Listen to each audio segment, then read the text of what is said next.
എന്റെ അച്ഛനാരി? എന്റെ കൊച്ചച്ഛൻ. നിന്റെ അച്ഛനാരാ? നിന്റെ വലിയച്ഛൻ. അപ്പൊ നമ്മൾ ബെസ്റ്റ് ഫ്രണ്ട്സ് കം കസിൻസ്. ഇന്ന് നമ്മുടെ +2 റിസൾട്ട് വരും. യെസ്, എന്റെ വലിയച്ഛനെ നിന്റെ കൊച്ചച്ഛനെ നമ്മുടെ റിസൾട്ട് കാണിച്ച് പ്രൗഡാക്കും. അളി, എനിക്ക് നിന്നെ ഭയങ്കര ഇഷ്ടമാണ്. ഭയങ്കര എന്ന് വെച്ചാ ഭയങ്കര. പോടാ. ഒരു പെണ്ണായിരുന്നു നിന്നെ ഞാൻ പ്രേമിച്ചേനെ. പക്ഷെ എനിക്ക് കുഴപ്പമൊന്നുമില്ല, എനിക്ക് സമ്മതമെന്നൊക്കെ. അളിയ, പണ്ട് ആ കുടുംബക്കാരുടെ കല്യാണത്തിന് ബോറടിച്ചിരിക്കുമ്പോ നിന്റെ ഒരു വരവുണ്ട്. എടാ, എനിക്കും ഏതെങ്കിലും കുടുംബ പരിപാടിക്ക് പോയാൽ ആദ്യം എന്റെ കണ്ണ് തരുന്നത് നിന്നെ. ഓർമ്മയുണ്ട സുനിയാമ്മൻ തെങ്ങിന്ന് ഒരഞ്ഞു വീണ് മരിച്ചപ്പോ മരിപ്പ് വീട്ടി നമ്മൾ രണ്ടുകൂടി ചിരിച്ച്. മെമ്മറീസ്. എന്റെ ഫേവറേറ്റ് കസിൻ നീയാടാ. എന്റെയും. റിസൾട്ട് നോക്ക്, വേഗമാവട്ടെ. എന്റെ നോക്കണോ നിന്റെ നോക്കണോ? ആരുടെയൊക്കെ നോക്കടാ. നോക്കൂ അച്ഛാ. റിസൾട്ട് വന്നിട്ട് വേണം ഗൾഫിൽ വിടണോ അതോ നാട്ടിൽ നിർത്തി പോറ്റണോ എന്നൊക്കെ ആലോചിക്കുക. വല്യച്ഛ, combine study, special class, night class പോരാത്തതിന് തുണ്ട് വെച്ചാണ് ഞങ്ങൾ പരീക്ഷ എഴുതിയത്. അതുകൊണ്ട് ഇത് ഞങ്ങളുടെ കോൺഫിഡൻസോ അഹങ്കാരമോ ഒന്നുമല്ല, കുന്തളിപ്പാണ്, കുന്തളിപ്പ്.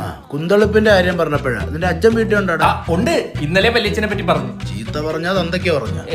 തന്തയ്ക്ക് പറയൂല, ഒരു തന്തയായി പോയില്ലേ. കറക്റ്റ്, ചീത്തയാ പറഞ്ഞത്. അല്ല, ഭാഗ്യത്തിന് ഇതങ്ങാനും ജയിച്ചു പോയ എന്തോ പരിപാടി ഇനി? മഞ്ഞ ലഡു വാങ്ങിച്ചിട്ട് എല്ലായിടത്തും വിതരണം ചെയ്യണം. എടാ അതല്ലടാ കുഞ്ഞെ. അച്ഛാ, ഞാൻ ജയിച്ച്. എത്ര A+? ദേവരുമാര് വേണ്ട സംസാരം സംസാരിക്കരുത്. ജയിച്ചത് തന്നെ വലിയ കാര്യം. എവന്റെ നോക്ക് നോക്ക്. എടാ, നീ തോറ്റടാ. തോറ്റ്. തോറ്റ ചുമ്മാ. സത്യമായിട്ടും. എടാ, അതെങ്ങടാ നീ ജയിച്ചിട്ട് ഞാൻ തോക്കുന്നത്? എന്റെ മോൻ പഠിച്ചടാ. എടാ, ഞാൻ കൊടുത്ത തുണ്ടിലാണോ അവൻ ജയിച്ചത്? But fate is against you. അയ്യോ, എന്റെ അച്ഛൻ ഇപ്പൊ വന്നിരിക്കും പപ്പടത്തിന് മീശൊട്ടിച്ച പോലെ.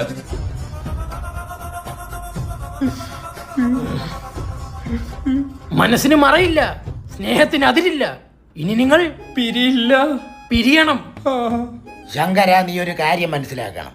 അച്ഛന്മാരുടെ ബുദ്ധിയാണ് മക്കൾക്ക് കിട്ടുന്നത്. അങ്ങനാണെങ്കിൽ ആദ്യം പൊട്ടേണ്ടത് നിന്റെ മോനെ. ഞാൻ കുറച്ചൊക്കെ പഠിച്ചായിരുന്നു. കണ്ട അവൻ അവന്റെ കാര്യം നോക്കി പോയി.